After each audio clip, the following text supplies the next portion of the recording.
November 2nd. I'm Beejoli, and we're back with another episode of CalTV Sports Shorts. To kick things off, let's check out what went down this past week and what's coming up in Cal athletics.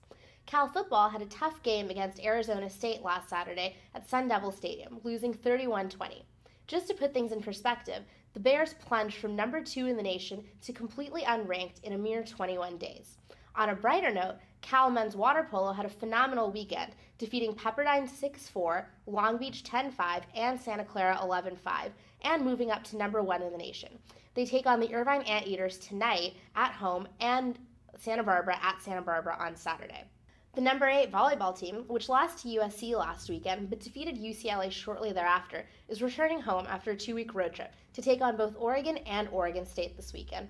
And men's soccer, fresh off of bye week, is getting ready for their last 2 home games of the season as they face San Diego this Friday and UCLA on Sunday. Check back on Monday with Daphne Pepinidis for a recap of what went down with men's soccer.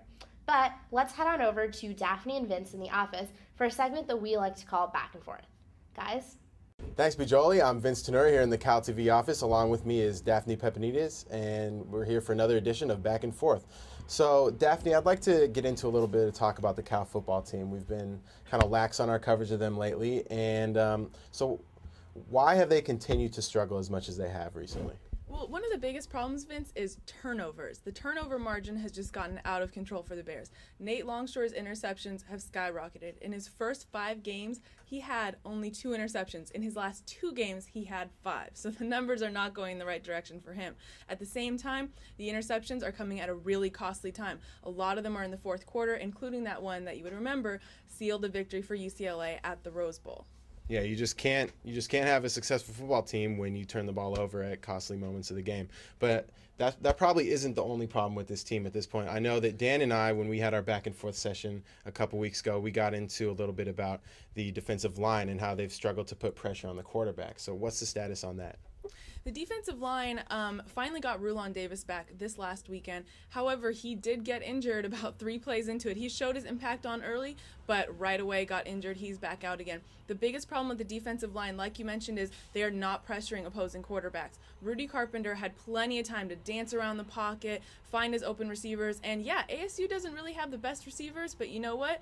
If you give your receivers enough time to get open, they will get open and they'll make plays. At the same time, you're tiring out the secondary, and the secondary, just basically in general, has had way too much pressure on them to make those plays, especially when the Sun Devils' passing game just really started to pick up in the second half. Okay, well, with that, let's transition into some basketball news. Now the basketball team is just about set to kick off their season, and this could be a season where, although Ben Braun got a recent contract extension, it could be a year where he's on the hot seat. The Bears struggled last year after having made the NCAA tournament and really did not challenge in the Pac-10 at all last year. So what do you think about Ben Braun's status at this point? I think that, like you said, Vince, him getting a contract extension would seem like he wasn't on the hot seat. I think for the athletic department, they seem to be okay with his performance, but in terms of the fans, they're really not. And, you know, a lot of people are feeling like he's been here as the head coach of Cal since 1997.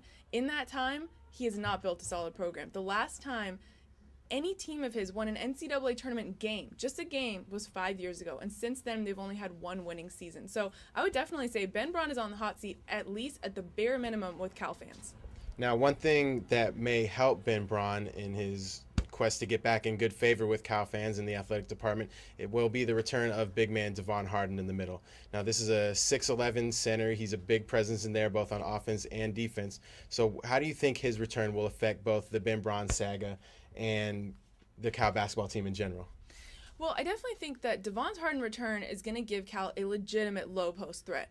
He used to kind of just be an intimidator around the basket, but he has definitely picked up his game, especially with a lot of off-season training. He is now definitely a force on the offensive side of the ball as well. At the same time, his injury, along with a lot of other injuries for the Bears last season, caused a lot of their players to have to kind of get out of position, right? You saw for a while there Theo Robertson, playing a shooting guard, was playing a power forward position. I mean, you don't have a 3 playing a 4 like that, you know? So for the most part, you are going to see a lot of kind of Cal players being able to get into their style, into their roles, know what they're supposed to do, and have their skill set be appropriate to the position they're going to end up playing. So Devon Harden he's going to kind of complete the team once again while still providing a huge threat for the Bears on offense and defense. Yeah, I think we actually have a couple clips from the basketball team, if we can go ahead and roll those. Practice is the best part of my day. After class and all that stuff, I'm ready to get to practice, and it's fun. And maybe it's just because I've been out for a year, so I know what it's like to be sitting out. But man, definitely just the atmosphere that these guys create, and just being vocal and being energetic, it makes practice a very enjoyable experience. It means a lot because he's intimidating. When guards drive and penetrate, they're not trying to lay the ball up over him because they know he'll send it to the stands. So like Jamal Boykin said, Devon Harden is going to come back off that injury, and he's going to provide a big presence in the paint for the Bears. But one area where the Bears may struggle to replace graduating seniors at the point guard position. Ayinde Ubaka held that position down for 4 solid years, and now they might look to turn to a couple different faces to fill that role. Can you talk about who those faces are?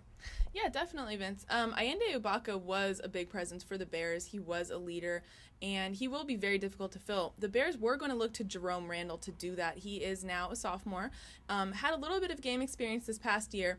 However, he just did have a biopsy on his kidney, and while they don't really know the results of the biopsy itself will keep him out 3 to 4 weeks. So hopefully all is well with him. But in the meantime, the Bears are going to have to turn to Nikola Knežević.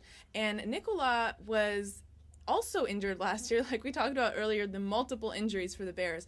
So he was injured last year. He played a little bit the year before. The problem being is that no one really got a whole lot of playing time because Ayinde Ubaka was so good and was really the staple for the Bears squad. It's going to be interesting to see what happens, especially, they're a little bit rusty and everything. But overall, the Bears do have 2 very solid options. Jerome Randall is a wizard with the ball. Amazing ball handler. And so it really should turn out to be it should be okay for the Bears. Okay, well, that's going to do it for Back and Forth this time. Let's throw it back to the studio now for the rest of CalTV Sports Shorts. Thanks, guys. With a lot of great games coming up this weekend, let's check out this week's player to watch, David Russell of the Cal men's swim team. Russell, an All-American junior, dominated the Pacific Invitational, winning both the 100 backstroke and 200 backstroke, as well as swimming the 3rd leg of the Bears' winning 800 free relay. Russell's coming off of a great summer season in which he qualified to represent the United States at the Japan Grand Prix.